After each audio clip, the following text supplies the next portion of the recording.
Assalamualaikum warahmatullahi wabarakatuh. Selamat siang teman-teman semuanya. Masih kembali lagi bersama saya Rohmah. Nah, di sesi 8 tadi sudah sedikit disinggung mengenai standar, kemudian ada recommended practice begitu. Nah, pada sesi 9 ini kita akan memahami bersama mengenai standar, kode, recommended practice, dan specification. Nah, pada apa sih yang melatar belakangi adanya kode dan standar ini begitu ya? Sebelum kita memahami satu persatu definisi dan pengertian dari kode dan standar ini. Nah, yang melatar belakanginya yaitu pada tahun 1905, yaitu tepatnya bulan Maret tanggal 20, terjadi ledakan boiler di pabrik sepatu di Brockton, Massachusetts, menewaskan 58 orang dan melukai 117 pekerja. Nah, hal ini tentu saja menyebabkan kerugian $1,4 miliar pada saat itu. Kejadian katastrofik ini membuat penduduk setempat melihat pentingnya adanya peraturan dan regulasi untuk pembuatan sebuah steam boiler begitu, yang tidak bukan untuk tujuan keamanan atau safety reason. Di samping itu, di kota dan negara bagian lain di dekat ledakan terjadi menyadari bahwa kejadian tersebut ternyata dapat dihindari, yaitu dengan adanya desain yang baik konstruksinya dan inspeksi dari boiler ataupun pressure vessel. Nah, kemudian mereka memulai merumuskan formula dan regulasi untuk tujuan keselamatan ini. Nah, regulasi sebuah peraturan yang berbeda antara satu negara bagian dengan yang lainnya sering menjadi konflik satu dengan yang lain. Akhirnya, manufaktur membuat vessel menyadari sulitnya membuat satu vessel yang bisa diterima di satu negara namun juga akan diterima di negara lain. Nah, karena lack of uniformity atau kurangnya keseragaman ini membuat manufaktur dan user ataupun pembeli mengadakan pertemuan. Nah, pertemuan ini diadakan pada tahun 1911 di Dewan Persatuan Engineer Amerika, yaitu Council of the American Society of Mechanical Engineers, untuk menyelesaikan masalah ini begitu. Nah, singkat ceritanya, dari kejadian dan pertemuan inilah 3 tahun kemudian disusun draft untuk yang pertama kali, yaitu ASME Rules for Construction of Stationary Boilers and for Allowable gitu. Jadi seperti yang dikenal untuk edisi 1914 yang kemudian diadopsi di tahun 1915. Nah, jadi itulah yang melatar belakangi kenapa bisa muncul yang namanya standar dan kode. Nah, kemudian kita harus memahami nih tujuan, fungsi dan tujuan dari adanya kode dan standar ini. Yang pertama yaitu sebagai design guide. Nah, maksudnya apa sih design guide ini? Nah, setiap orang ini memiliki pengalaman kerja masing-masing dan juga memiliki style masing-masing dalam bekerja. Nah, apabila dalam melakukan atau mendesain sesuatu, orang ini mendesain yang berbeda, maka nanti akan dan kemudian dipengaruhi oleh style masing-masing.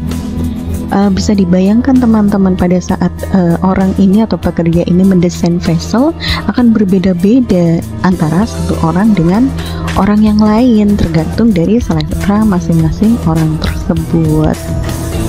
Nah, kemudian kalau hanya desainnya saja sih masih bisa diterima, tetapi kalau bagaimana dengan cara mengeceknya, kalau pekerja tersebut juga punya stylenya sendiri gitu. Nah, Nah, belum lagi nanti adanya klien bisa jadi berubah lagi desainnya begitu, sehingga menyambung dari sejarah ASME yang sebelumnya, setiap negara bagian punya peraturan dan regulasi tersendiri, yaitu memiliki peraturan dan alur masing-masing. Nah, karena memiliki desain masing-masing, akhirnya sang manufaktur kesulitan untuk membuat vessel yang bisa diterima di semua negara bagian. Nah, disinilah fungsi dari desain guide, dari kode dan standar. Jadi setiap orang memiliki pemahaman dan aturan yang sama dalam mendesain. Nah, adanya kode etiknya sendiri, ada guide-nya sendiri yang wajib dipatuhi bersama agar desainnya sesuai dengan yang diharapkan. Nah, kemudian fungsi dan tujuan yang kedua apa? Yaitu uniform design. Nah, maksudnya kita contohkan saja ketika kita pergi ke sebuah toko baju dan di sana kita mencari baju dengan ukuran tertentu. Nah, ukuran itu akan sama di mana-mana, yaitu di toko A, di toko B, semua akan sama. Nah, itulah standar ukuran. Jadi kita tidak bingung dalam memilih karena ukurannya sudah standar atau sama semua. Nah, seperti itu halnya juga dengan equipment. Kalau kita sudah memiliki kesatuan dan kesepakatan dalam desain yang diatur dalam kode dan standar, maka di negara-negara lain pun akan menggunakan desain yang sama. Nah, jadi itu bisa digunakan secara global di semua tempat dan negara yang memiliki standar yang sama. Kemudian dilanjutkan dengan fungsi dan tujuan yang ketiga, tentunya sebagai safety reason atau alasan keselamatan. Nah, tujuannya tentu adalah karena keselamatan itu memiliki dua sisi baik dari si objek ini dan personal, yaitu manusianya. Nah, objek bisa saja diganti atau diperbaiki apabila terjadi kecelakaan kerja. Namun, ketika seseorang terjadi kecelakaan kerja dan menghilangkan nyawanya, itu tidak akan bisa ditolerir, apalagi dibeli. Nah, disitulah tujuan dari kode dan standar. Di dalam kode dan standar ini terdapat aturan atau rule yang kesemuanya itu bukan serta-merta langsung didesain, melainkan sudah melalui tahapan pengujian. Nah, beberapa ahli ini sudah berkumpul untuk merumuskan sesuatu, kemudian dipertimbangkan, nah kemudian melakukan pengetesan terlebih dahulu sebelum kode dan standar ini dipublikasikan, supaya bisa digunakan oleh tentunya orang banyak. Nah, kemudian singkat katanya, kita tidak perlu repot-repot melakukan riset atau pengujian sendiri agar equipment kita aman, tapi karena sudah diuji terlebih dahulu seperti tadi, nah kita tinggal mengikuti saja kode dan standarnya, maka dijamin keselamatan kita aman begitu. Sekarang barulah kita mulai memahami satu persatu mengenai pengertian dari standar, code, kemudian recommended practice, dan juga specification. Nah, dimulai dari standar. Definisi standar. Standar ini apa sih teman-teman? Seperti yang sudah tadi dicontohkan ya. Nah, standar merupakan seperangkat dokumen teknis atau panduan sebagai instruksi untuk desainer ataupun manufaktur, operator, dan pengguna yang dirancang oleh sekelompok profesional atau institusi standar yang memiliki persyaratan yang diyakini baik dan benar. Nah, biasanya standar atau pengertian lain dari standar ini adalah kumpulan dokumen yang berisikan kode, kemudian spesifikasi, saran aplikasi atau recommended practice, klasifikasi, dan petunjuk guide yang telah dipersiapkan oleh suatu institusi organisasi dan disahkan sesuai dengan prosedur yang ada. Nah, di sini ada contoh institusi standar, yaitu contohnya ASTM. kemudian ANSI dari Amerika, BSI dari Inggris, DIN dari Jerman, JIS Jepang, SMI dari Indonesia, dan AFNOR dari Prancis. Nah, institusi-institusi tersebut memiliki kebijaksanaan secara redaksional di mana susunan standar dikaji ulang oleh berbagai pihak terkait. Nah, contoh simpelnya seperti tadi yang sudah kita bicarakan. Contohnya yaitu standar ukuran kaos atau baju antara orang Indonesia dan Amerika.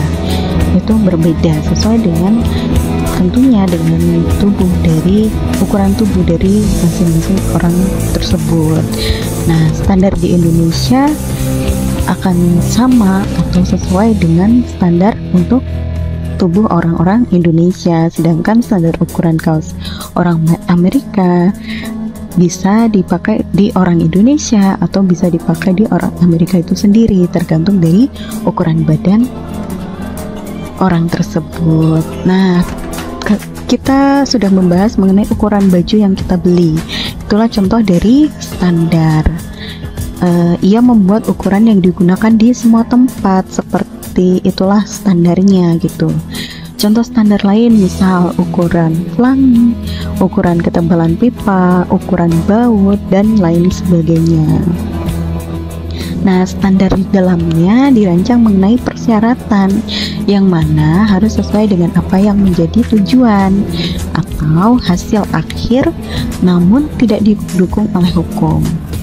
Nah, kemudian persyaratan tersebut harus mampu untuk dilakukan uji verifikasi serta variasinya dapat dikendalikan. Nah, kemudian lanjut ke definisi kode. Nah, kode ini adalah suatu aturan umum atau standar yang telah diadop oleh badan pemerintah dan dilindungi oleh hukum atau telah menjadi syarat yang disebutkan di dalam suatu kontrak bisnis. Nah, biasanya kode ini merupakan dokumen utama yang di dalamnya terdapat aturan yang menyebutkan minimum acceptable atau minimum yang dapat diterima baik dari proses pembuatan, fabrikasi, atau instalasi agar sistem tersebut aman. Kode adalah sebuah aturan dan aturan tersebut harus dijalankan dalam proyek yang di dalamnya sudah ada desain yang terbukti benar-benar aman sehingga kita tinggal mengikutinya. Contoh dari kode yaitu ada ASME, kemudian ASTM, dan lain-lain. Nah, berikut beberapa badan yang mengeluarkan kode dan standar seperti ASME, API, kemudian NFPA, ANSI, dan lain-lain. Kemudian yang ketiga adalah recommended practice atau saran aplikasi. Adalah dokumen yang menyediakan tuntunan untuk melakukan suatu operasi atau fungsi. Nah, definisi lainnya yaitu best practice atau guideline untuk metode, material, atau praktik dengan tujuan memberikan tuntunan atau guidance ke pengguna. Itu seperti contohnya misal ketika kita bekerja pasti kita akan melakukan pekerjaan tersebut sesuai dengan SOP-nya yang memberikan petunjuknya. Kita harus memulai dari mana, bagaimana, dan menyelesaikannya gitu. Kemudian saat kita menggunakan bahan kimia pasti kita diberikan sebuah MSDS dari setiap masing-masing bahan kimia tersebut, yang mana di dalamnya terdapat beberapa aturan atau SOP apabila terjadi bahan kimianya tumpah atau kemudian terjadi cipratan bahan kimia dan lain-lain. Kemudian label. Nah, pada saat kita misal membeli sebuah laptop, kita akan ada selembar kertas label gitu, mana nanti di dalamnya ada petunjuk penggunaan atau petunjuk pemasangan begitu yang berguna untuk kita sebagai pengguna supaya bisa menggunakan laptop ini dengan baik dan benar. Kemudian yang selanjutnya adalah specification.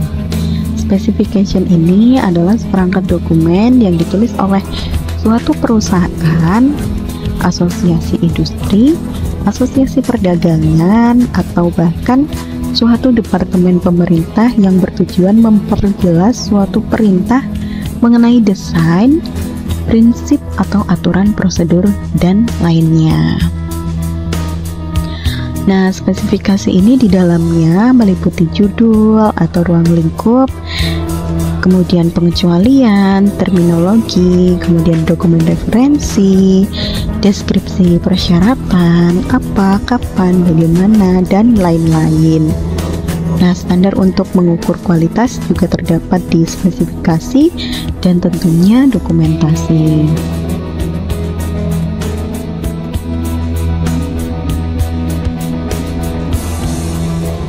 Nah, atau pengertian lain dari spesifikasi ini yaitu dokumen yang berisi deskripsi spesifik sebuah desain atau material yang digunakan untuk membuat sesuatu atau equipment. Nah, biasanya berisi persyaratan spesifik yang dipersyaratkan oleh suatu kode atau standar. Contoh dari spesifikasi ini misalnya dokumen spesifikasi yang diberikan oleh perusahaan klien pemberi kerja kepada perusahaan kontraktor atau fabrikator atau penerima kerja. Nah, di spesifikasi ini nanti akan menjelaskan mengenai nama dari perusahaan, kemudian ruang lingkup perusahaan, dan lain-lainnya begitu. Nah, setelah kita tahu nih ada yang namanya kode, ada yang namanya standar, kemudian recommended practice, dan ada juga spesifikasi. Nah, pasti kita sering melihat atau sering mendengar bahwa kode dan standar ini dan lainnya ini masing-masing saling berkaitan gitu. Tapi apa sih perbedaan antara kode, standar, kemudian recommended practice, dan spesifikasi? Nah, kita bahas terlebih dahulu nih persamaannya. Keempat ini memiliki persamaan, yaitu semuanya sebagai panduan atau pedoman.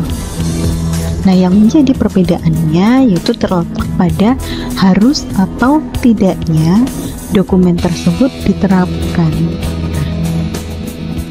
Contohnya pada peraturan ASME Boiler and Pressure Vessel Code atau BPVC yang diadopsi menjadi hukum di semua provinsi di Kanada dan 50 negara bagian Amerika.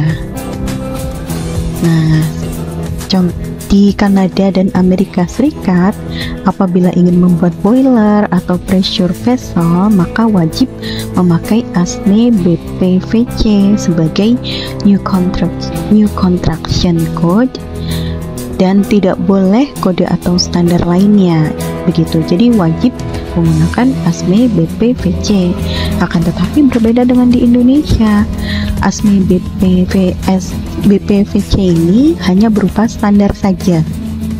Di Indonesia, hukum tidak mewajibkan boiler atau pressure vessel dibuat mengikuti ASME BPVC karena ada karakter tersendiri dari pembuatan boiler di Indonesia itu sendiri, begitu, disesuaikan dengan kebutuhan industri di Indonesia tentunya.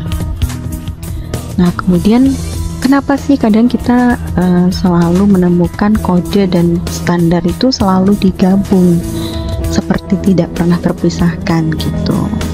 Nah, makanya karena kita pahami kalau kode merupakan panduan untuk persyaratan, sedangkan standar adalah pedoman teknisnya. Nah, jadi kode ini lebih ke sebuah aturan yang legal, di mana standar dapat juga menjadi kode apabila telah menjadi pedoman satu atau lebih badan pemerintah dan ia menjadi landasan hukum, begitu.